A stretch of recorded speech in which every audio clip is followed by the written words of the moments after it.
Pak. Thank you. Alhamdulillah sehat. Ini udah masuk semua atau baru berapa nih? 23 pada Baru 23 ya? Dari 40. 23 orang.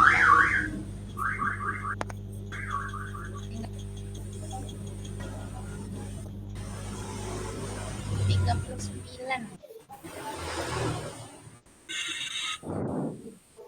Kita mau langsung mulai aja apa mau nungguin yang lainnya dulu Bapak Ibu? sesuai jadwal. Dimulai aja Pak, tapi banyak yang hadir soalnya. Oke, itu di grup sudah saya kirim ya skripsi saya sebagai tanda perpisahan. Di grup itu saya kirim skripsi saya, pasnya itu temanya pas dengan pertemuan terakhir kita hari ini, yaitu tentang nasikh mansukh. Jadi nanti tidak mungkin kita bahas secara detail pembahasan yang panjang lebar ini dalam kurun waktu sejam 2 jam, makanya saya kirim aja sekalian buat kenang-kenangan. Nanti Bapak Ibu bisa baca-baca di skripsi itu cukup, saya sudah membahasnya cukup panjang ya. Dan itu saya menulisnya itu benar-benar langsung dari referensi kitab aslinya, seperti Al-Itqan fi Ulumil Quran, Mabahith fi Ulumil Quran, dan banyak lagi. Karena pada waktu itu belum ada ChatGPT, jadi nggak mungkin. Jangankan ChatGPT, itu kan eranya ini, BlackBerry. Android belum seramai sekarang. Oke, Bapak Ibu mungkin langsung mulai saja ya. Saya bagikan.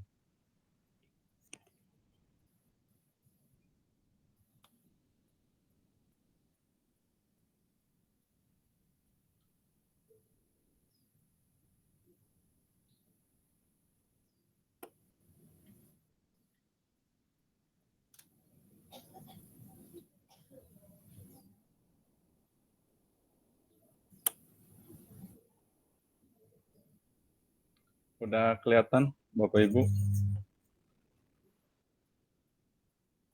Sudah Pak.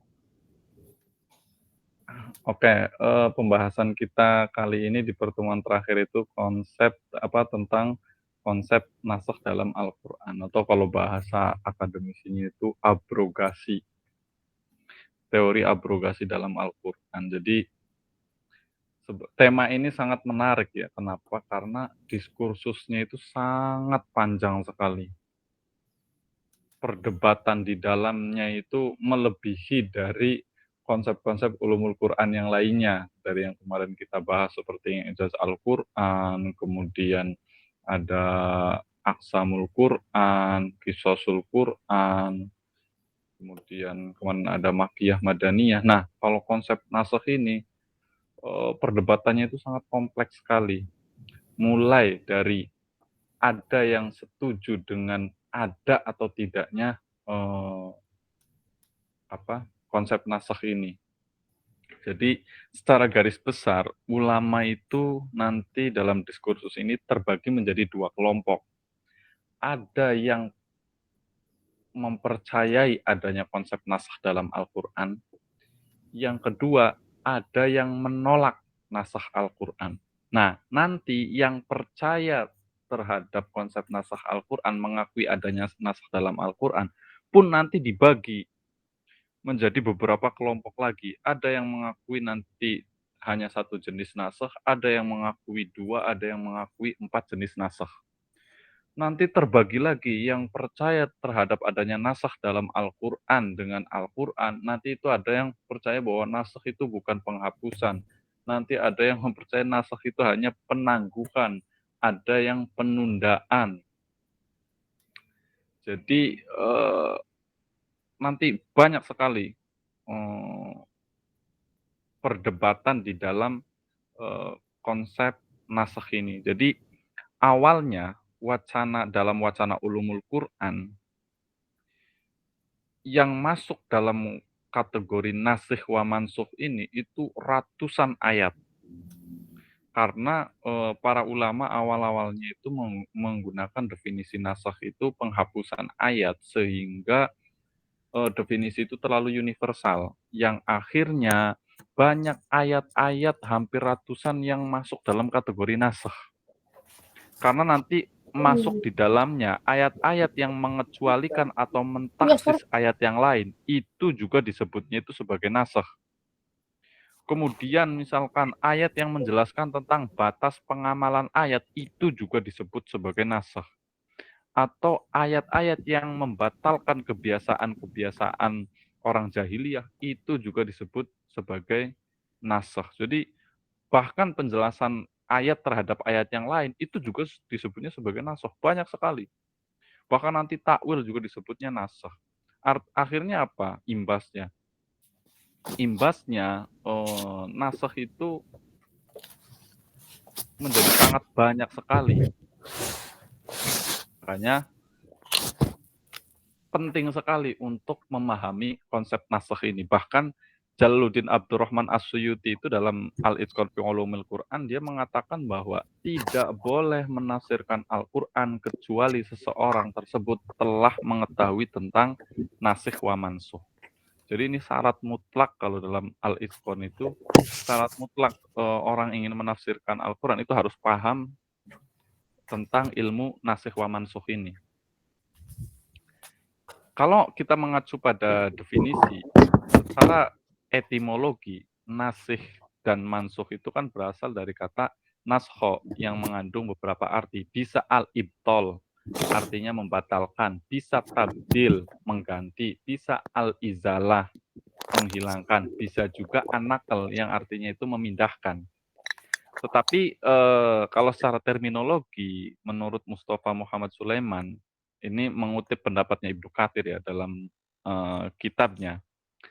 Kitabnya itu judulnya An-Nasakh fi Al-Qur'anul Karim wa Raddu 'ala Munkarihi. Jadi dalam kitab ini itu dijelaskan bagaimana perdebatan antara ulama-ulama yang mengakui adanya nasakh dalam Al-Qur'an dan ulama-ulama yang mengingkari. Nanti masing-masing dari ulama itu punya argumentasi yang sangat kuat. Bagaimana argumentasi bahwa ada kok di dalam Al-Qur'an ayat yang dihapus, bagi yang menolak tidak mungkin Al-Qur'an itu ada ayat yang dihapus misalkan. Nanti saya sedikit jelaskan argumentasinya sama-sama kuat. Jadi di situ dijelaskan bahwa definisi nasakh itu adalah raf'ul hukmi bidalil syariah al-muta'akhkhar. Jadi yang namanya nasakh itu adalah mengangkat suatu hukum dengan dalil syara' yang datang kemudian.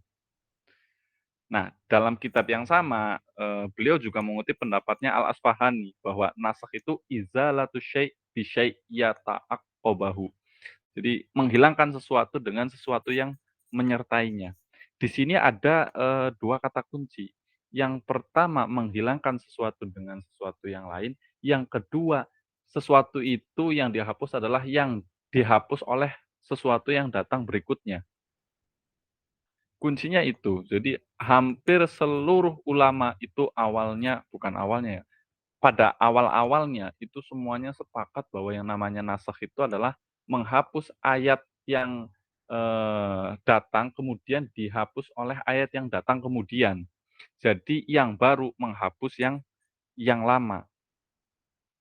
Nah, nanti perbedaan juga pendapat, misalkan Ayatullah Muhammad Baqir, nasakh ini menghapus sesuatu yang sudah tetap dalam syariat dengan menghapus masanya. Jadi yang dihapus itu bukan hukumnya, tetapi waktunya. Baik itu nanti yang dihapus itu hukum taklif seperti wajib dan haram, ataupun hukum wad'i seperti sah dan batil. Nah, nanti ada lagi menurut Nasr Hamid Abu Zaid, itu dia membedakan bahwa nasakh itu hanya pembatalan hukum saja. Nah, pembatalannya itu baik dengan menghapus dan melepaskan teks yang menunjukkan hukum itu sendiri, atau hanya yang dihapus itu hukumnya saja, tapi teksnya masih ada. Nah, akhirnya inilah mulai perdebatan mengenai dari definisi nasakh saja itu udah pada berbeda pendapat dari mulai definisinya saja. Tetapi dari semua tentang definisi nasakh perdebatan itu, semuanya itu berargumentasi dengan satu ayat, yaitu ayat surat Al-Baqarah ayat 106, pangkalnya di situ, yang berbunyi, "Ma nansakh min ayatin aw nunsiha na'ti bi khairi minha aw mithliha." Jadi perdebatannya itu bermuara dari ayat ini. Bahwa dalam ayat itu dijelaskan bahwa ayat mana saja yang kami nasakhkan atau kami jadikan manusia lupa kepadanya, na'ti bi khairi minha aw mithliha. Maka kami datangkan yang lebih baik darinya atau yang sebanding dengannya. Nah, inilah argumentasi ulama yang mengatakan bahwa ada ayat Al-Qur'an yang dihapus. Jadi, manansah min ayatin aw nusiha. Allah tidak akan menghapus suatu ayat atau menundanya kecuali Allah akan mendatangkan minimal yang sepadan dengannya atau yang lebih baik. Itu. Makanya para ulama itu yang mengakui adanya nasakh ini menganggap atau menafsirkan ayat ini sebagai dalil bahwa dalam Al-Qur'an itu ada ayat yang dihapus. Tetapi apa, ketika ayat itu dihapus, penggantinya itu pasti lebih baik atau minimal sepadannya. Itu jaminannya. Nah, tetapi bagi ulama yang menolak, itu nanti, dia menggunakan ayat, "La ya'tihil batil mim baini yadayhi wala min khalfi." Tidak datang kepadanya Al-Qur'an, kebatilan baik dari depan maupun belakang.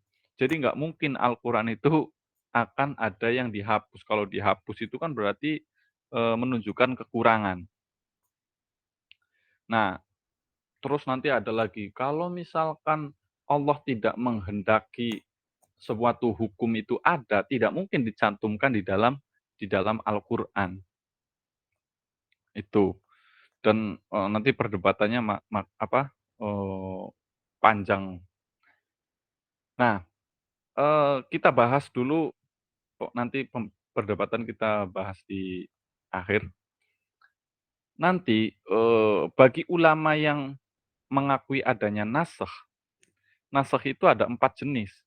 Ada nasakh Al-Qur'an dengan Al-Qur'an, ada nasakh Al-Qur'an dengan sunnah, ada nasakh sunnah dengan Al-Qur'an, dan nasakh sunnah dengan sunnah. Nah, tetapi saya akan fokus membahas tentang jenis yang pertama, yaitu nasakh Al-Qur'an dengan Al-Qur'an. Kenapa? Karena ini yang disepakati oleh jumhur ulama. Yang kedua, nasakh Al-Qur'an dengan sunnah itu hanya pendapat beberapa ulama. Kenapa?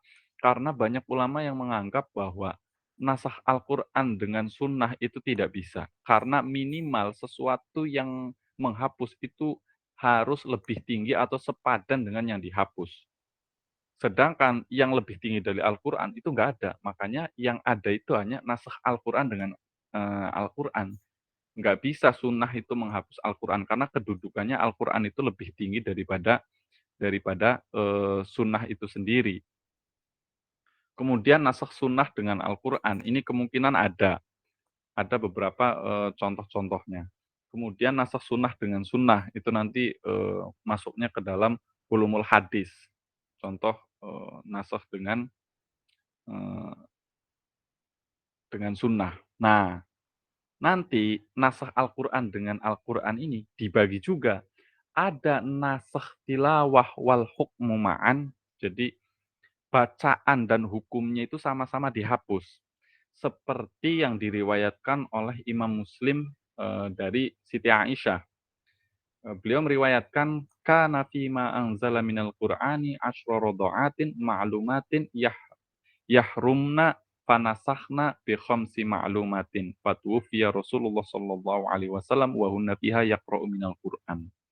Katanya, di antara yang diturunkan kepada beliau adalah 10 susunan yang maklum, yang menyebabkan muhrim. Kemudian ketentuan ini dinasakh oleh 5 susunan yang maklum. Maka ketika Rasulullah wafat, 5 susunan ini termasuk ayat Al-Quran yang dibaca. Nah, perkataan Siti Aisyah 10 susunan inilah termasuk ayat Al-Quran yang dibaca secara lahirnya, bahwa tilawahnya itu masih ada pada saat itu. Tetapi sebenarnya karena ayat itu tidak ada dalam mushaf Utsmani, maka perkataan tersebut itu disampaikan Rasulullah ketika menjelang wafat. Dan pada akhirnya tilawahnya juga dihapus. Tetapi penghapusan ini tidak sampai pada semua para sahabat Rasul, sehingga jarang yang mengetahui. Nah, tetapi nanti kata Abu Musa al-Asy'ari, dia mengatakan bahwa ayat ini diturunkan, kemudian dicabut. Makanya redaksinya kalau dalam kitab Al-Itqan itu, nazalat tsumma rufi'at. Awalnya diturunkan, kemudian dicabut lagi. Nah, tetapi menurut Abdul Muta'al dan Muhammad Al-Jabir, dia mengatakan bahwa hadis ini tidak didasarkan pada riwayat yang mutawatir.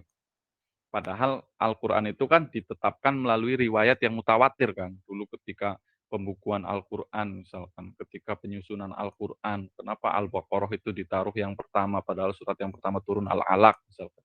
Itu kan disusun berdasarkan riwayat yang mutawatir. Sedangkan hadis yang tadi kata Muhammad Al-Jabir dan Abdul Muta'al itu tidak mutawatir. Makanya kategori nasakh tilawah wal hukmu ma'an ini tidak diakui oleh beberapa ulama. Nah, karena di situ banyak kejanggalan katanya. Itu yang pertama, debatable juga. Nah, yang kedua itu ada namanya nasakh tilawah dunal hukm. Yaitu bacaannya dihapus, tapi hukumnya itu masih ada. Misalkan, contohnya itu dalam kasus rajam bagi orang yang berzina, yang diriwayatkan oleh Umar bin Khattab dan Abi Ka'ab, yang bunyinya itu asy-syaikhu wasy-syaikhatu idza zayyana farjumuha al-baitata nakala minallahi wallahu azizun hakim. Bahwa orang orang tua laki-laki dan perempuan apabila keduanya berzina, maka rajamlah keduanya itu dengan pasti sebagai siksaan dari Allah. Nah, bacaan ayat ini telah dihapus, akan tetapi hukumnya itu masih berlaku. Nah, menurut ulama yang menolak nasakh kedua ini, bahwa teks tersebut itu bertentangan dengan hadis sahih yang menggunakan redaksi muhson. Yang wal muhsonatu tuh, bukan syaikh, bukan asyaikhu wa syaikhatu, tapi kalau di ayat yang lain itu apa? Yang wal muhsonatu. Makanya ada beberapa ulama yang tidak mengakui jenis nasakh yang kedua ini. Karena dianggapnya itu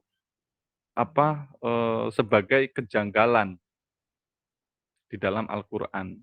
Karena di situ ada banyak ragam periwayatan yang dihapus, yang memunculkan keraguan apakah benar-benar teks Al-Quran atau tidak. Namun keraguan penolak nasakh jenis ini itu dijawab oleh Imam Nawawi. Kata beliau, tidak dicantumkannya ayat tersebut oleh sahabat itu justru malah sebagai bukti bahwa ayat tersebut itu telah dihapus dari Al-Quran. Itu kata Imam Nawawi. Jadi tadinya ayat ini ada namanya asyaikhu bunyinya tadi asyaikhu wasyaikhatu iza zayyana farjumuha al-baitata nakala minallah al-ayah. Itu dihapus. Bacaannya dihapus tetapi hukumnya masih ada. Itu yang kedua. Kemudian yang ketiga ada namanya nasakh al-hukm dunat tilawah. Jadi hukumnya dihapus tetapi bacaannya masih ada. Dan bacaan ayatnya ini masih tetap dan masih boleh dibaca dan tetap mendapatkan pahala. Tetapi hukumnya atau isinya itu sudah dihapus. Contohnya apa? Contohnya misalkan surat Al-Baqarah ayat 240. Walladzina yutawaffawna minkum wa yadharuna azwaja wasiyatan li azwajihim mata'an ilal khawli ghairu ikhraj. Dan orang-orang yang akan meninggal dunia di antara kamu dan meninggalkan istri, hendaklah berwasiat untuk istri-istrinya dan diberi nafkah hingga setahun lamanya dan tidak disuruh pindah dari rumahnya. Ingat, di situ iddahnya itu adalah 1 tahun. Nah, kemudian ayat ini dinasakh oleh surat Al-Baqarah ayat 234. Walladzina yutawaffawna minkum wa yadaruna azwaja yatarabbasna bi anfusihin arba'ata ashhuri wa asyra. Di ayat 234 ini masa iddahnya itu adalah 4 bulan 10 hari yang tadinya setahun kemudian diganti. Inilah contoh dari nasakh hukum dunat tilawah. Hukumnya dihapus tetapi bacaannya masih ada. Nah, kalau menurut Mana Kholi Al-Qattan, dia menjelaskan di dalam Mabahith Ulumul Quran bahwa hikmah dari jenis nasakh ini itu ada banyak. Misalkan, yang pertama, selain Al-Quran itu dibaca untuk diketahui kandungannya, Al-Quran juga satu-satunya bacaan dalam Islam yang mengandung pahala. Baca hadis dapat pahala enggak? Enggak. Baca kitab dapat pahala enggak? Enggak. Tapi membaca Al-Quran meskipun tidak tahu artinya, tidak tahu maknanya, tidak tahu maksudnya, tetap mendapatkan pahala. Itu yang pertama. Kemudian yang kedua, nasakh itu untuk meringankan dengan menetapkan bacaannya meskipun hukumnya telah dihapus, itu mengindikasikan kenikmatan yang diberikan oleh Allah bahwa oh ya dulu idahnya setahun sekarang diganti 4 bulan 10 hari. Berarti kan kita mengetahui bahwa dulunya itu berat. Kemudian Allah meringankan. Itu. Nah, syarat-syarat nasakh kemudian. Jadi nasakh itu nanti ada syarat-syaratnya. Kenapa? Karena sebagaimana kita tahu Al-Qur'an itu kan sifatnya sholihun likulli zaman wa makan. Jadi akan selalu relevan di setiap zaman kan. Kalaupun ada yang berdapat bahwa ada ayat Al-Qur'an yang telah dibatalkan hukumnya, artinya mansukh itu tadi, makanya harus ada landasan yang kuat. Makanya harus ada ketentuan-ketentuan dan ketetapan ayat yang mansukh itu. Kalau menurut Profesor Quraish Shihab, itu setidaknya nanti ada 3 syarat nasakh. Syarat yang pertama itu adalah sesuatu yang membatalkan atau menghapus itu paling tidak harus sama kuat dengan ayat yang dihapusnya itu. Sehingga wajar ketika ada ayat yang dibatalkan, sehingga tidak wajar kalau misalkan ada ayat dibatalkan oleh sunnah tadi. Bahkan apalagi misalkan dihapus karena pertimbangan akal, itu nggak wajar.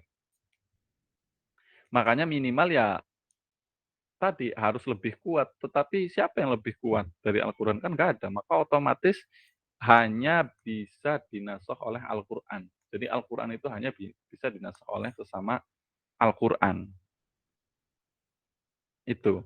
Dan ketika misalkan ada hadis yang kandungannya berbeda dengan kandungan Al-Quran, maka hadis tersebut tidak dinilai sebagai membatalkan ayat, melainkan penjelasan ayat, bukan pembatalan.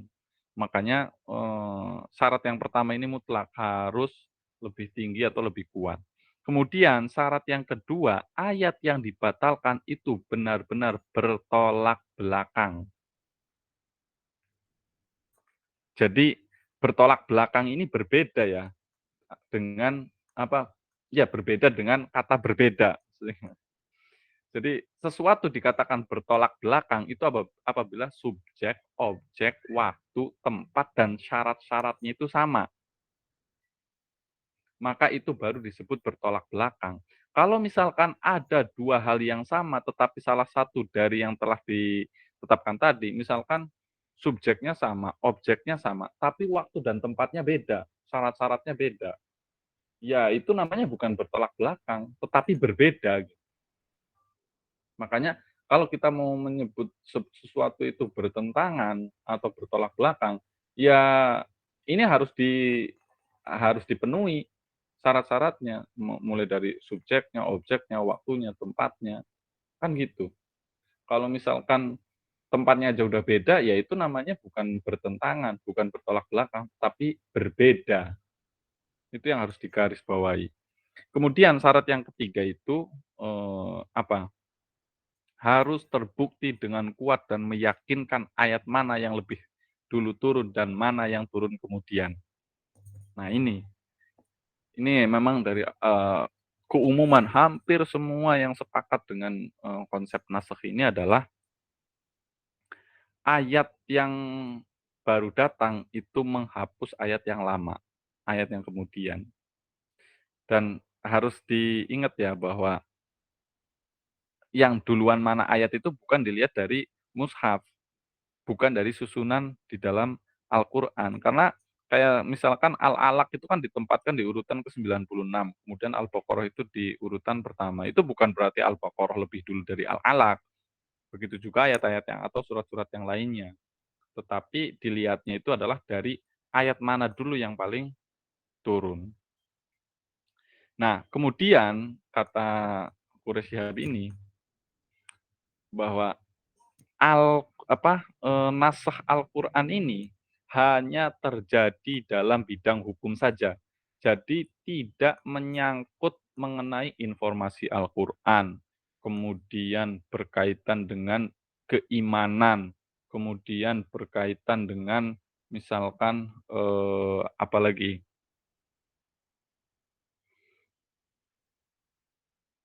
tidak berkaitan tadi selain informasi itu tidak berkaitan dengan akidah, ya Allah, mau ngomong akidah aja susah banget. Jadi tidak berkaitan dengan informasi dan juga tidak berkaitan dengan akidah. Karena akidah ini kan prinsip dasar yang berkaitan dengan keyakinan dalam hati kan. Jadi mengubahnya itu ya bisa mengakibatkan perubahan prinsip sekaligus meruntuhkan keimanan seseorang. Makanya nasakh itu hanya berlaku dalam hukum. Kalau dalam akidah atau informasi itu tidak berlaku. Nah, nanti banyak sebenarnya Imam Quraisy Profesor Quraisy Shihab ini juga mengambil atau mengutip pendapatnya mana Kholi Al-Qattan dalam kitab Mabahith fi Ulumil Quran itu. Banyak nanti perbedaan syarat-syarat dari setiap ulama. Nah, bagi yang menolak adanya nasakh itu seperti orang pelin-pelan. Nih, pro kontra nasakh. Nanti ulama yang mengakui adanya nasakh itu misalkan Ibnu Huzaimah, Ibnu Salamah, Ibnu Hilal, Mustafa Zaid, Abu Ja'far, dan yang lainnya. Banyak Asyuyuti, Manakholi Al-Qattan, dan yang lainnya. Nah, kalau ulama yang menolak di antaranya yang paling keras itu nanti ada namanya Abu Muslim Al-Asfahani. Itu yang paling keras menolak nasakh. Alasannya saya ulang lagi dari awal. Kalau yang pro terhadap nasakh itu kan dalilnya tadi manansah min ayatin au nunsiha nanti bi khairi minha au mithliha. Itu dalil orang ulama yang pro terhadap nasakh. Bahwa ada kok buktinya ayat Al-Qur'an surat tadi Al-Baqarah ayat 106. Bahwa ya tidak ada alasan yang menunjukkan tidak adanya nasakh dalam hukum Allah. Karena memang di situ sudah jelas bahwa manansah Allah tidak akan menghapus. Gitu. Nah, nanti perdebatan di dalam kelompok pro ini baru apakah nasakh itu menghapus, menunda, pembatalan, itu nanti perdebatan juga. Belum lagi diperkuat dengan surat An-Nahl ayat 101.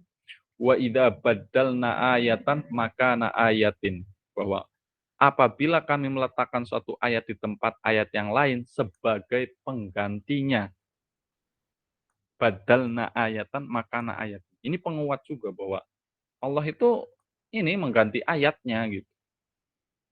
Nah, sementara nanti bagi kubunya Abu Muslim Al-Asfahani memahami surat Al-Baqarah ayat 106 tadi manansah min ayatin itu sedang berbicara tentang penghapusan hukum agama sebelum Islam seperti Taurat, Injil, kemudian orang-orang Yahudi Jadi ayat itu sedang berbicara menghadapi orang Yahudi yang tidak mau mengakui agama Islam, bahwa kitab syariat-syariat yang ada di Taurat itu sudah diganti dengan Al-Quran. Jadi tidak berbicara tentang Al-Quran dengan Al-Quran itu sendiri. Itu dalilnya Abu Muslim Al-Asfahani itu. Nah, kemudian diperkuat dia dengan menggunakan surat Al-Baqarah ayat, maaf, bukan Al-Baqarah, surat Al-Fusalat ayat 42. La ya'tihil batil min baini yadayhi wala min khalfihi. Jika memang Allah tidak menghendaki hukum itu ada di dalam Al-Quran, tentu Allah tidak akan menurunkan hukum tersebut. Itu. Nah, dan justru malah ketika ada nasakh di dalam Al-Quran itu menunjukkan kelemahannya Allah katanya. Nanti Allah itu terkesan pelin-pelan. Bahkan seolah-olah Allah itu tidak mengetahui apa yang akan terjadi. Tadi menetapkan hukum A. Kemudian setelah kejadiannya berubah, Allah akan menetapkan hukum B diganti lagi. Itu seolah-olah malah justru menghilangkan kekuasaannya Allah katanya. Nah, dibantah lagi oleh gengnya ini Mana Kholi Al-Qotton, oleh siapa? Imam Syafi'i dan teman-teman yang lain. Dia menganalogikannya, beliau-beliau ini menganalogikannya seperti ini, termasuk Quraish Shihab. Dia menganalogikannya itu seperti dokter yang mengobati pasien. Ketika sakitnya parah, maka dia akan menggunakan obat yang keras. Kemudian setelah perkembangan kesehatannya membaik, misalkan obat yang keras itu tadi kodenya A, misalkan. Setelah keadaannya mulai membaik, dia akan mengganti obat yang keras tadi dengan obat yang lebih lebih efek sampingnya itu lebih ringan dengan mengganti obat B. Nah, pengetahuan dokter itu tidak berubah terhadap penyakit maupun obat yang diberikan. Tetapi yang berubah itu adalah kondisi pasiennya. Maka obat itu menyesuaikan dengan kondisi pasiennya. Begitu juga Allah ketika memberikan hukum terhadap umat Islam, itu melihat kondisi umatnya. Bukan berarti ketika Allah menghapus sebuah hukum di dalam teks Al-Quran, itu Allah tidak mengetahui kondisi yang akan datang atau tidak mengetahui hukum yang lebih tepat ditetapkan. Tetapi justru karena Al-Quran itu adalah kitab yang solihun likuli zaman wa makan, dan Nabi Muhammad yang dijadikan satu-satunya otoritas tertinggi untuk menafsirkan Al-Quran itu umurnya cuma 63 tahun, maka Al-Quran itu harus mengandung semua hukum yang akan relevan sepanjang zaman. Sehingga hukum-hukum itu akan mengakomodir sesuai zamannya, perubahan zamannya. Makanya beberapa ulama itu memahami naskh itu bukan menghapus, apalagi menghapus secara permanen, tetapi penundaan, yaitu ditunda sampai pada waktu dan kondisi yang tepat untuk ditetapkannya hukum tersebut. Makanya nanti di skripsi saya itu, saya mengangkat tentang konsep naskh terbaliknya An-Naim. Abdullah Ahmad An-Naim itu memiliki konsep terbalik yang menurut saya itu unik. Makanya saya angkat deskripsi saya. Karena hampir di semua kitab ulumul Quran itu pasti yang namanya nasakh itu adalah tadi na'ti bi khairi minha.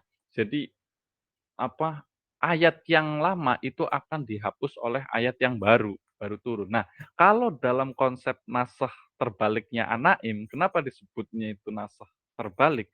Karena justru ayat yang baru datang itu dihapus oleh ayat yang lama. Loh, kok bisa? Karena nanti konsepnya kayak gini, bahwa hukum itu tadi kan nasakh itu adalah penundaan, bukan penghapusan. Contohnya An-Naim itu mencontohkan kayak gini. Dulu ketika Nabi Muhammad itu berdakwah di Mekah kemudian ditolak, padahal pesan-pesan di Mekah itu ayat-ayat di Mekah itu ayat-ayat yang sangat universal, menjunjung tinggi kemanusiaan, tidak tidak mengintimidasi kaum non muslim, kemudian toleransinya yang sangat tinggi, tidak membeda-bedakan ras, suku, agama, itu ayat-ayat Makkiyah. Kemudian ayat-ayat damai, ayat-ayat universal yang seperti itu ditolak oleh kaum Quraisy pada saat itu. Artinya orang-orang Quraisy pada saat itu tidak bisa menerima pesan yang universal itu oleh masyarakat Quraisy. Akhirnya Nabi Muhammad hijrah ke Madinah, kemudian redaksi Al-Quran, cara berinteraksi Al-Quran dengan umat Islam itu sangat berbeda ketika di Madinah. Misalkan dari hal penyebutan saja, ketika di Mekah, ayat-ayat Makkiyah itu menyebut atau menyapa umat manusia dengan ya ayyuhalladzina amanu, ya wahai anak Adam, wahai manusia, kan gitu. Setelah di Madinah, redaksi sapaan ayat Al-Quran saja sudah berubah kan. Yang tadi menyebutnya itu ya ayuhan nas, jadi ya ayyuhalladzina amanu. Kemudian katanya itu ada namanya diskriminasi. Karena Abdullah Ahmad An-Naim juga ini penggiat HAM ya. Jadi diskriminasi antara laki-laki dan perempuan karena turun ayat ar-rijalu qawwamuna 'alan nisa, sudah membedakan antara laki-laki dan perempuan. Padahal ketika di ayat-ayat Makkiyah Allah itu sudah menjelaskan bahwa apa yang dinilai oleh Allah itu bukan karena gendernya, warna kulitnya, rasnya, tetapi ketakwaannya, kan seperti itu. Nah, makanya ayat-ayat Makkiyah ini karena belum diterima pada masa itu, akhirnya ditangguhkan. Kemudian diganti oleh ayat-ayat ayat-ayat Madaniyah. Nah, setelah zamannya sekarang berubah, maka harusnya sekarang yang diterapkan itu adalah ayat-ayat, Makkiyah itu yang sifatnya itu universal. Jadi ayat yang lama itu menghapus ayat yang terakhir kali turun. Itu kata kata An-Naim. Tapi nanti di skripsi itu juga saya memiliki beberapa catatan atau kritik untuk Abdullah Ahmad An-Naim. Konsep nasakhnya bagus, lain daripada yang lain. Tetapi saya juga di situ sedikit mengkritisi konsep nasakhnya An-Naim ini karena dia itu terlalu buru-buru menetapkan salah satu kritik saya itu dia terlalu terburu-buru menetapkan itu nasakh, padahal belum tentu. Karena nanti dalam Al-Qur'an itu kan ada namanya, takhsis, jadi pengkhususan, nanti pengkhususan juga disebutnya nasakh. Kemudian pembatasan waktu juga nasakh. Jadi dia konsep nasakhnya bagus, tapi di sisi lain dia serampangan. Segalanya dianggap nasakh, padahal belum tentu itu tuh, nasakh. Contohnya misalkan, yang itu, yang ayat, "Faqtulul musyrikina haitsu wajadtumuhum," katanya itu. Kan dulu ayat-ayat yang suluh, ayat yang, damai, itu kan dihapus oleh itu, "Faqtulul musyrikina haitsu wajadtumuhum" itu. Nah, katanya itu harusnya itu yang berlaku itu adalah, ayat yang mengajarkan umat Islam itu untuk tetap bersabar, bukan malah membunuh orang-orang musyrik dimanapun. Nah, itu juga menurut saya rada serampangan, karena konteksnya beda kemudian disambung-sambungkan. Tapi, ala kulli hal cukup bagus konsep nasakhnya Abdullahi Ahmad, An-Naim itu. Nah, sebenarnya masih banyak lagi Bapak Ibu, terkait perdebatan antara, eee, apa, ulama yang pro dan kontra terhadap nasikh dan mansukh, belum lagi di dalamnya sesama pro aja itu pada, berdebat. Mungkin sampai di sini ada yang ditanyakan atau mungkin ada yang mau menambahkan, silahkan Bapak Ibu.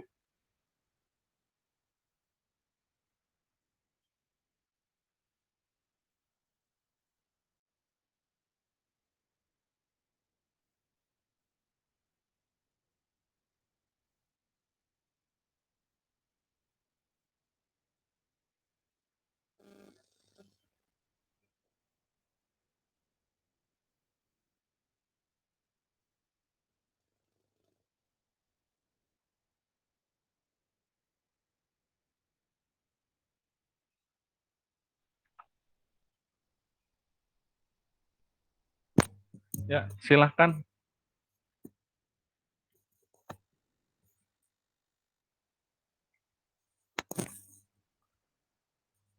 Ini Mas Irfan. Silahkan Mas Irfan, barangkali mau menambahkan. Enggak Saya mau. kira menambahkan ya, bukan bertanya. Oh, bertanya Pak. Iya, Tadi gimana? di kalangan ulama yang itu yang menolak naskh, di situ ada Imam Ghazali gitu ya. Yang menarik.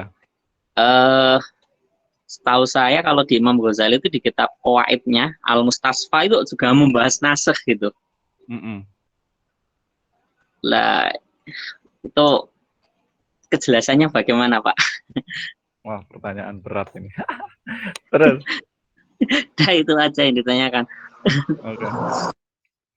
Ya, silahkan. Ada lagi?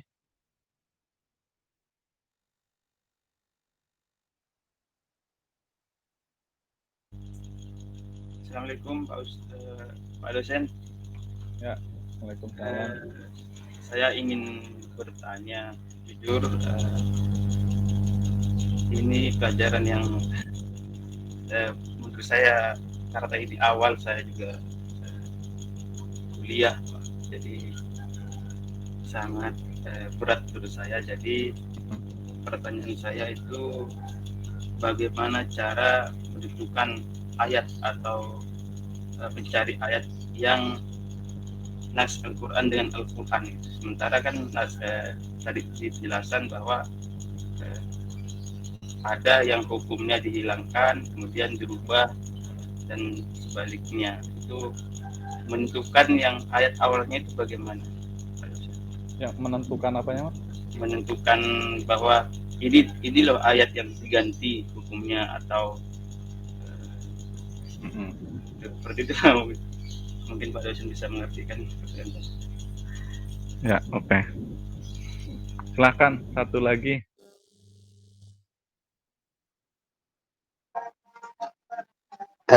Assalamualaikum Pak dosen, Ya, izin mangga. bertanya Mm-mm. tentang nasih.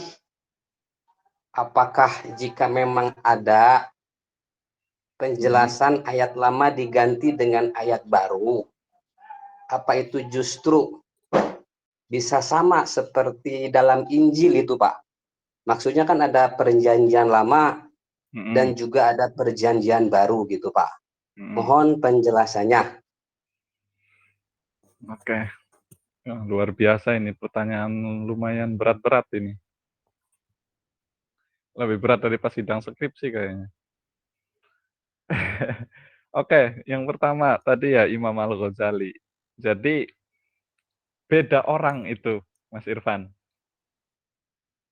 Kalau makanya di skripsi saya itu yang di halaman 20 kan, di antara ulama-ulama modern yang menolak adanya nasakh itu misalkan Syekh Muhammad Abu Zahra dalam bukunya Masadir Al-Fiqh Al-Islami, kemudian Syekh Muhammad Al-Ghazali dalam bukunya An-Nadharat fil Quran. Nah, Syekh Muhammad Al-Ghazali ini bukan Imam Al-Ghazali, tetapi Syekh Muhammad Al-Ghazali ulama-ulama modern abad sekarang. Makanya di situ saya cantumkan tuh tanggal lahirnya 1917 sampai 1996. Jadi meninggalnya itu 96. Kalau Imam Al-Ghazali itu kan masih abad pertengahan kan, awal abad pertengahan. Jadi itu satu, beda orang. Kemudian tadi pertanyaan yang kedua itu terkait apa? Tadi yang kedua Mas Ali. Menentukan ayat yang diganti gitu.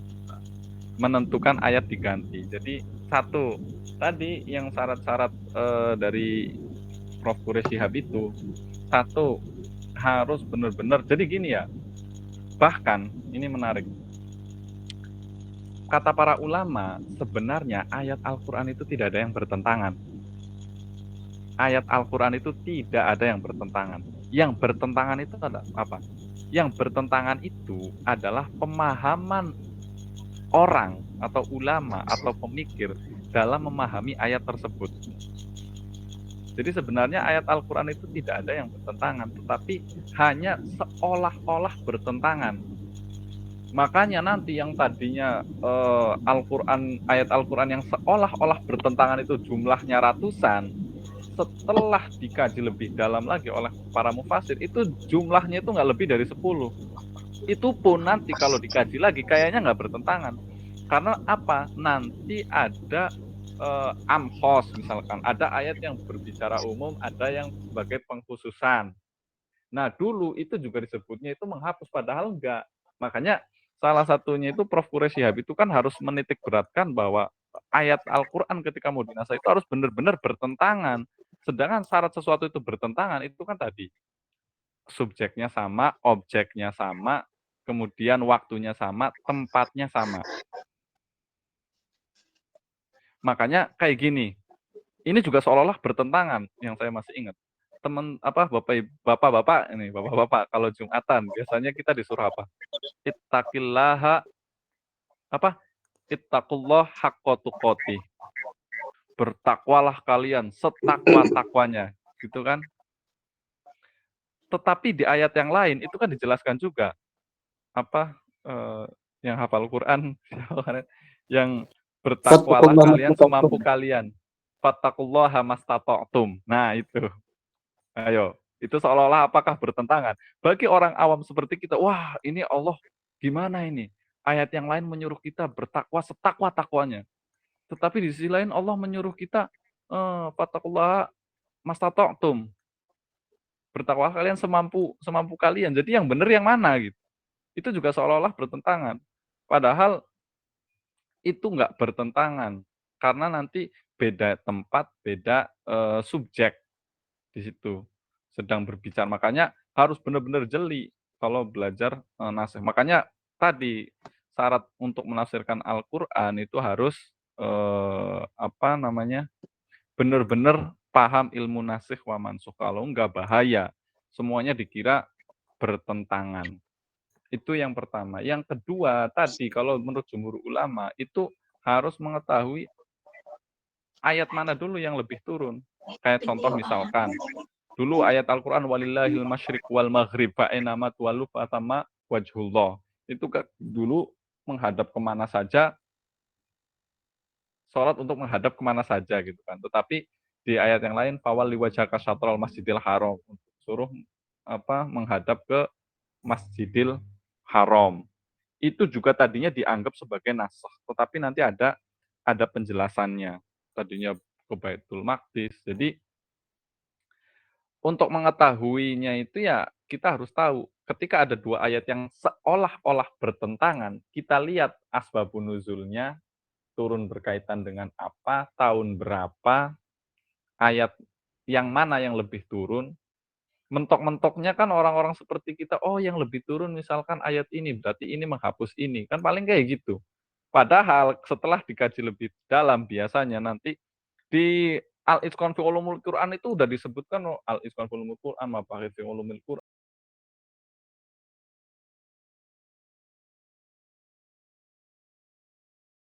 Bertentangan. Contoh misalkan,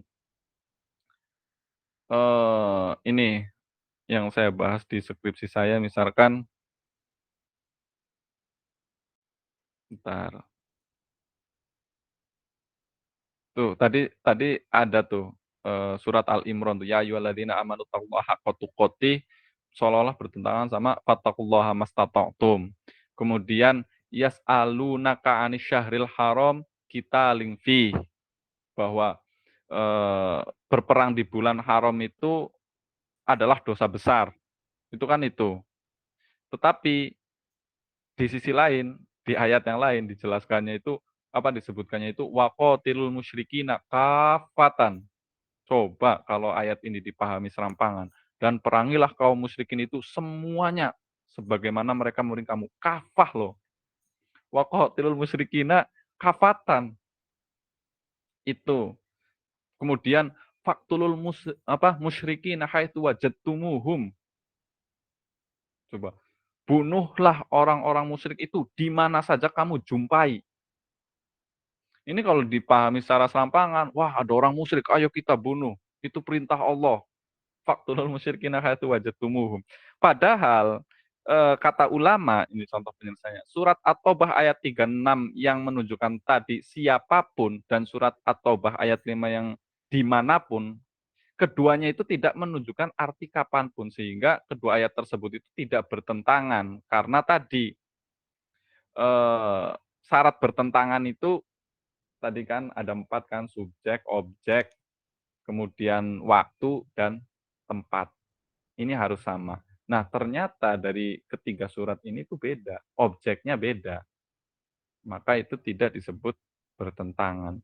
Kayak contohnya misalkan Bapak Ibu aja ketika nasehatin anak-anak Bapak Ibu, ngomong anak yang pertama, nggak boleh jajan lebih dari 10.000, misalkan. Tetapi ke anak yang kecil, misalkan, nggak boleh jajan lebih dari 20.000, misalkan. Loh kok beda? Apakah itu bertentangan antara ucapan ibu ke anak yang satu dan yang kedua? Itu namanya bukan bertentangan, tapi berbeda karena objek yang diajak berbicara itu beda. Itu kan analogi simpelnya kan sebenarnya seperti itu. Lah, apakah tadi ucapan Bapak Ibu ini pelin-pelan? Jadi jajan itu yang benar harus nggak boleh lebih dari 20.000, apa nggak boleh lebih dari 10.000? Yang benar yang mana? Nanti kan seolah-olah, oh yang pertama kali turun itu tadi yang 10.000, kemudian dihapus oleh yang 20.000, kan seperti itu. Padahal enggak, itu lagi ngomongin objeknya berbeda. Itu. Kemudian yang terakhir dari Mas Toto, tadi apa Mas Toto? Tentang masih, Pak, kalau misalkan emang ada, apakah Oh itu iya, sama dengan perjanjian lama dalam Injil dan ya, perjanjian baru. ya Pak. Beda. Jadi beda. Makanya kalau perjanjian lama dan perjanjian baru, sependek pengetahuan saya, karena saya tidak mempelajari tentang Injil, itu kan dihapus secara permanen kan, diganti secara permanen.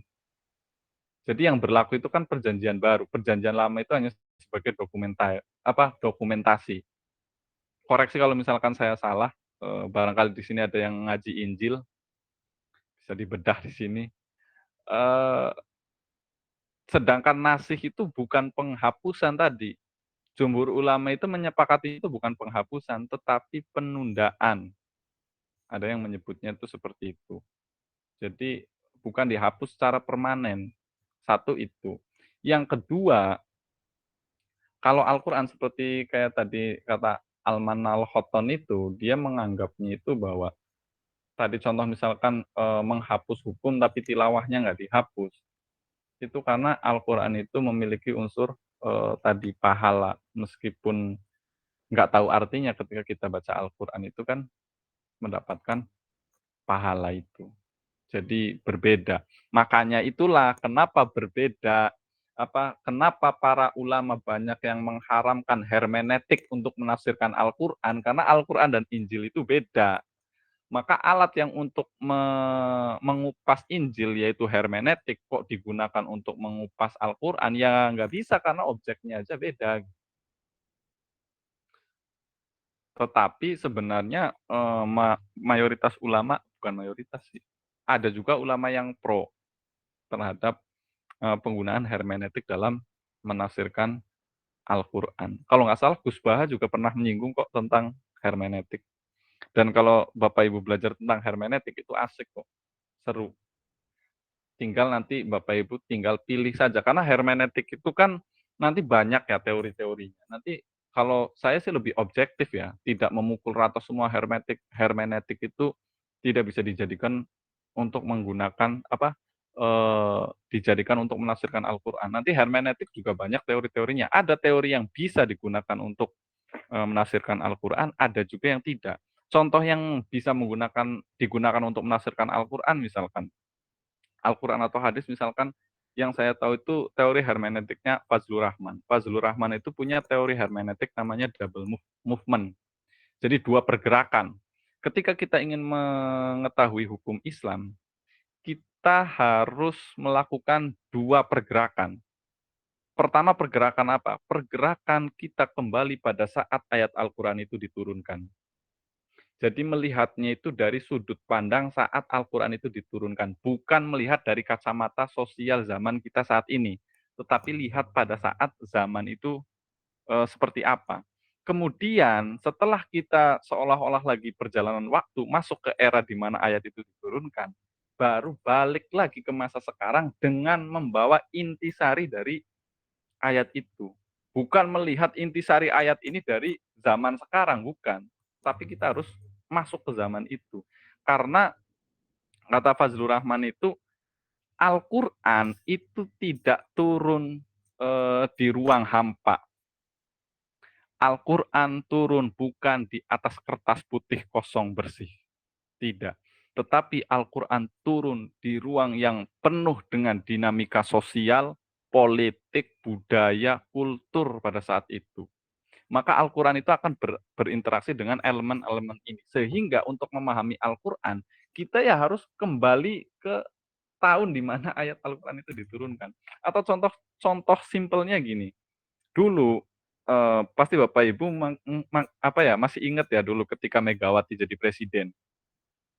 Ada muncul ramai penolakan hadis tentang bahwa apabila negara dipimpin atau negara atau suatu kaum dipimpin oleh perempuan, maka tunggulah kehancurannya. Ada hadisnya, pernah dengar nggak Bapak Ibu? Hadis itu sahih loh. Dan hadis itu sempat digunakan untuk kepentingan politik itu, bahwa perempuan ketika memimpin sebuah kaum atau kerajaan atau negara, maka tunggulah kehancurannya. Nah, hadis ini kalau kita tafsirkan menggunakan tafsir hadis ya, menggunakan tadi metode hermeneutiknya Fazlur Rahman, double movement itu sangat menarik sekali. Double movement. Sekarang kita pergi pada saat Nabi Muhammad mengeluarkan hadis itu, mensabdakan hadis itu. Dan hadis itu kan diucapkan Nabi Muhammad kepada Ratu Buaran bin Kisro. Di mana Kisro ini adalah anak satu-satunya perempuan di kerajaan itu. Kemudian orang tuanya meninggal. Kemudian Nabi Muhammad menyurati Ratu Buaran bin Kisro ini, tapi suratnya Nabi Muhammad itu disobek-sobek. Ada sahabat yang lapor, wahai Nabi, Ratu Buaran menyobek surat-suratnya Nabi Muhammad. Baru Nabi Muhammad mengucapkan, tunggulah kehancurannya. Apabila sebuah kaum dipimpin oleh perempuan, tunggulah kehancurannya. Yang dimaksud Nabi Muhammad itu bukan marah karena suratnya disobek-sobek. Kalau kita mengacu pada asbabul wurud hadis itu, ternyata pada saat itu kultur sosial budaya masyarakat Arab jahiliyah pada saat itu menganggap perempuan itu kan seperti barang. Iya kan, dijual belikan, tidak dihargai, boro-boro dihormati. Orang dianggapnya seperti barang, diperjualbelikan bebas. Makanya orang-orang Arab itu kan zaman jahiliyah itu istrinya unlimited kan, tidak terbatas. Karena perempuan itu nggak ada harganya sama sekali. Ketika orang memiliki anak perempuan aja kan dibunuh kan, dikubur hidup-hidup. Ditambah lagi, Ratu Buaran itu tidak memiliki kapasitas dan kapabilitas sebagai seorang pemimpin. Orang kayak gitu kok ditunjuk jadi pemimpin? Ya tunggulah kehancurannya. Boro-boro dihormati orang masyarakat, orang perempuan aja dianggapnya itu sebagai barang. Itu lihat kultur sosio-historisnya itu seperti itu. Bagaimana mungkin dengan kondisi sosial seperti itu, orang yang sama sekali tidak dihormati itu memimpin, ya pasti akan hancur. Nah, setelah kita sudah menempuh perjalanan ke masa lalu, tarik ke zaman sekarang, lihat era sekarang seperti apa. Apakah perempuan masih diperlakukan seperti dulu? Kan enggak. Sekarang perempuan memiliki posisi yang sama dalam public relation kan. Dalam hubungan tata negara pun perempuan bisa jadi presiden, bisa jadi menteri. Bahkan Nabi Muhammad itu pernah mengangkat perempuan, saya lupa nama sahabatnya, ada yang tahu nggak? Yang menjadi kepala pasar di Madinah. Ada tuh, Nabi Muhammad pernah mengangkat kepala pasar itu sahabat perempuan. Karena dia memiliki kapasitas dan kapabilitas di situ, memiliki kredibilitas. Jadi tolak ukur hadis itu bukan sedang berbicara gender, tidak berbicara perempuan sebagai gender, tetapi di situ berbicara tentang Ratu Buaran bin Kisra yang tidak memiliki kapasitas di tengah-tengah kultur masyarakat yang tidak menghormati perempuan sama sekali. Itu contoh penggunaan hermeneutik. Loh kok mirip-mirip sama Asbabul Wurud? Ya sebenarnya mirip-mirip juga. Ketika kita belajar Asbabul Wurud juga kan seperti itu sebenarnya. Makanya kalau saya pribadi ketika belajar hermeneutik, ada juga nanti beberapa teori-teori hermeneutik yang rada ngawur. Yang menurut saya itu nggak bisa, mau gimana pun dipaksakan di Al-Quran itu nggak bisa. Kayak contohnya misalkan teorinya siapa yang memiliki teks otonom, bahwa teks itu ketika terlepas dari penulisnya, teks itu sudah otonom, sudah menjadi haknya pembaca untuk menafsirkan. Itu ada teori hermeneutik seperti itu. Jadi teks itu ketika sudah dibaca oleh seseorang, maka teks itu otonom, sudah terlepas dari autornya. Nah, Al-Quran siapa autornya? Emang Al-Quran ditulis? Kan enggak. Al-Quran itu diturunkan, bukan ditulis layaknya Injil yang dikarang oleh siapa? Paulus itu kan ditulis. Kan enggak. Makanya itu enggak tepat juga. Jadi kalau sependek yang saya pelajari mengenai tentang hermeneutik, ada yang sesuai bisa kita gunakan untuk menafsirkan Al-Quran, ada yang enggak. Nah, itulah kenapa tadi perbedaan antara Al-Quran dan Injil itu. Itu, Bapak Ibu, ada yang mau menambahkan? Mau sharing, barangkali ada yang sudah belajar Injil atau ada yang ini barangkali mu'alaf di sini. Gak ada ya? Ini wajah-wajah Islam dari lahir semua sih.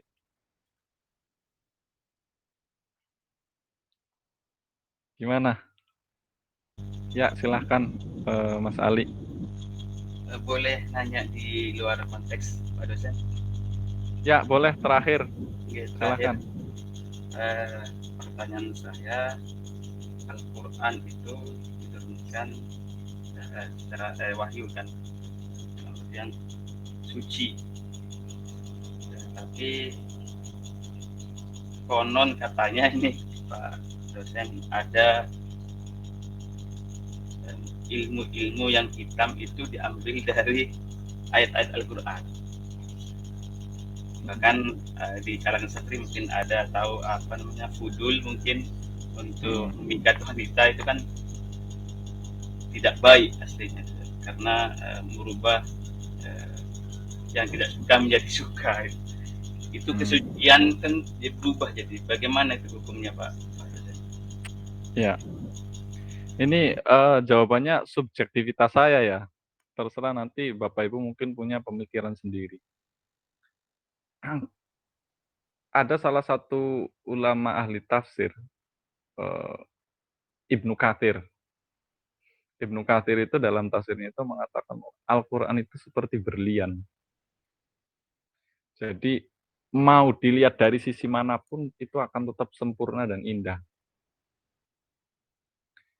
Dan terkadang perempuan itu, kalau kata perempuan lagi, Al-Quran itu kata Jalaluddin Rumi itu seperti perempuan.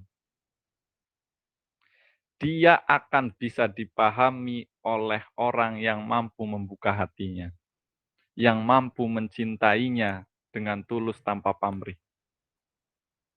Nah, Al-Quran bisa juga disalahgunakan oleh orang-orang yang memiliki paham yang salah. Seperti contoh tadi misalkan. Contoh yang dari dulu, contohnya itu misalkan siapa yang membunuh Sayyidina Ali? Ibnu Muljam. Ibnu Muljam kurang Islam apa coba? Qaimul lail siyamun nahar. Ya kan? Terus hafidul Quran, hafal Quran malah. Tetapi dia membunuh sahabat Ali dengan ayat Al-Quran juga. Mending kalau orang itu menggunakan ayat Al-Quran untuk ngemat cewek misalkan. Atau untuk mukul orang, amalan batostum jabar gitu kan. Untuk mukul orang. Itu masih wajar. Ibnu Muljam menggunakan Al-Quran untuk membunuh sahabat Ali yang notabene itu disebutnya itu babul ilm.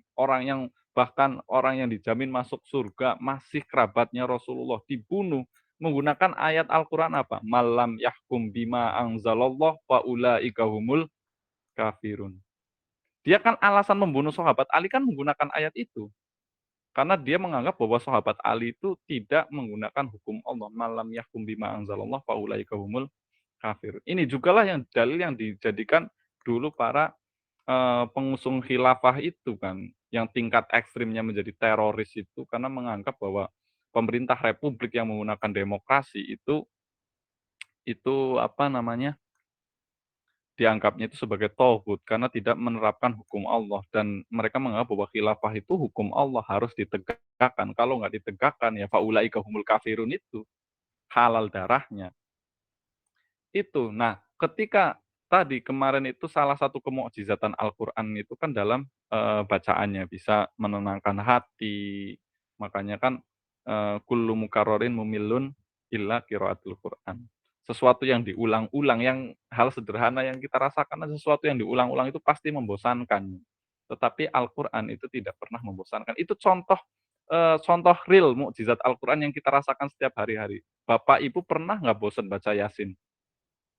Kita coba, apalagi orang NU, baca Yasin itu nggak kehitungan, apalagi kalau hari Jumat, malamnya tahlilan. Habis tahlilan, besoknya ziarah, yasinan lagi. Nanti ada orang meninggal, yasinan lagi. Apalagi kalau ada selama 7 hari, 40 hari, yasinan tiap malam. Bosen nggak? Herannya kita nggak pernah bosen. Nggak pernah bosen. Tapi Bapak Ibu, sekarang lagu yang lagi ngehits, misalkan lagunya siapa, coba dengerin. Setiap malam 40 hari berturut-turut, bosen nggak? Jangankan berturut-turut. Bapak Ibu suka dangdutan, sok satu lagu itu puter berkali-kali, sehari 5 kali, seminggu, bosen. Udah pasti bosennya. Itu contoh mukjizatnya. Nah, ada sebagian orang yang menganggap kemukjizatan Al-Quran itu bisa digunakan untuk hal-hal gaib. Contoh misalkan untuk ngemat cewek. Itu kalau misalkan tujuan ngemat ceweknya itu tujuannya itu bertentangan dengan syariat, ya sudah pasti itu salah. Bukan tentang Al-Qur'annya, tapi dia lebih ke keyakinan dia sendiri gitu. Ya, secara tidak langsung dia sudah menodai Al-Qur'an. Secara tidak langsung dia sudah menodai Al-Qur'an, kecuali bacaan-bacaan Al-Qur'an itu dijadikan sebagai doa. Biasanya kan air putih dibacain surat Fatihah 7 kali, kemudian dikasihkan ke anak yang tantrum, nangisan terus kayak gitu. Dibacain ibu lagi hamil, dibacain surat Yusuf biar anaknya nanti ganteng misalkan. Kalau itu nggak menodai sama sekali, itu adalah salah satu bentuk ikhtiar doa menggunakan wasilah Al-Qur'an. Karena memang Al-Qur'an itu satu-satunya bacaan yang mengandung pahala. Ketika orang menyalahgunakan Al-Qur'an sebagai hal-hal yang bertentangan dengan syariat, ya tentu itu sudah menodai Al-Qur'an. Seperti Ibnu Muljam tadi juga secara tidak langsung menodai Al-Qur'an, padahal dia hafidhul Qur'an, soimul nahar, qiyamul lail. Itu ya seperti itu. Itu jawaban subjektif saya. Maka Bapak Ibu barangkali mungkin ada pendapat, nanti bisa ditulis di grup. Ini pertemuan terakhir ya Bapak Ibu, tatap maya kita mungkin dalam kurun waktu hampir 2 bulan ini. Saya berinteraksi baik secara tatap maya maupun komunikasi di grup. Kalau misalkan ada kata-kata saya yang salah, saya mohon maaf. Saya mohon kalau suatu saat kita berpapasan di media sosial atau di kolom komentar apapun itu, jangan lupa saling sapa, karena kita bertemu di tatap maya tidak menutup kemungkinan kita akan dipertemukan lagi juga di dunia maya. Syukur-syukur kalau ketemu di dunia nyata ya say hi lah, kita ngopi-ngopi. Mungkin itu ya Bapak Ibu, terima kasih atas waktunya. Semoga apa yang saya sampaikan bermanfaat dan semoga tidak puas. Karena ketika Bapak Ibu merasa puas itu bahaya. Amin. Belajar nggak boleh merasa puas. Syukur-syukur malah mencoba membantah apa yang saya jelaskan. Jadi Bapak Ibu termotivasi untuk mencari benar nggak kayak gitu. Akhirnya kan terpancing untuk membaca dan belajar lebih dalam lagi. Mungkin itu ya Bapak Ibu. Sekian dari saya, kurang lebihnya mohon maaf. Wa kafa billahi syaidah. Assalamualaikum warahmatullahi wabarakatuh.